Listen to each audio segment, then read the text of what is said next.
শয়তান দাসী তার ছোট্ট মেয়েটিকে রাজকুমারীর সাথে পাল্টে দেয়। জন্মানোর পরে রাজকুমারীর মাথায় একটি রত্ন ছিল, সেই রত্নটিকে নিজের মেয়ের মাথায় লাগিয়ে তাকে রাজকুমারী বানিয়ে দেয় এবং বাচ্চা মেয়েটিকে নিয়ে দাসীতে পরিণত করে তার মতো।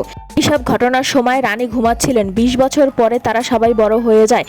নকল রাজকুমারীটি ছিল খুবই অত্যাচারী, সে রানীকে দেখলেই নাটক করত, কিন্তু আসলে সে তার দাসীকে খুবই মারধর করত। আর দাসীটি ছিল আসল রাজকুমারী। সে অত্যাচারের মাত্রা ছাড়িয়ে যাচ্ছিল। হঠাৎ করে একদিন এক ভালো রাজকুমারের সাথে সেই নকল রাজকুমারীর বিয়ে ঠিক হয়। এই সব দেখে নকল রাজকুমারী পুরা আহ্লাদে আটখানা হয়ে যায়। তখনকার সময় রাজকুমারদের মাথায় একটি রত্ন থাকতো, সেই রত্ন দিয়ে তারা জাদুর মতো খেলা খেলতে পারতো। এই রকমেরই একদিন সেই রাজকুমার খেলা দেখাচ্ছিল এবং সেই নকল রাজকুমারীকে বলছিল সেও যেন খেলা দেখায়, কিন্তু নকল রাজকুমারীর তো আসলে কোনো শক্তি নেই।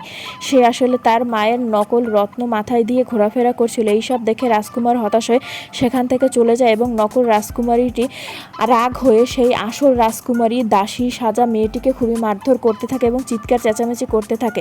দাসী মেয়েটি কান্নাকাটি করার ফলে তার কান্নার পানি গিয়ে তার মাথায় পড়ে এবং সে আসল রাজকুমারীতে পরিণত হয়। আর এইসব দেখে রানী মা মেয়েকে জেলে দেয়।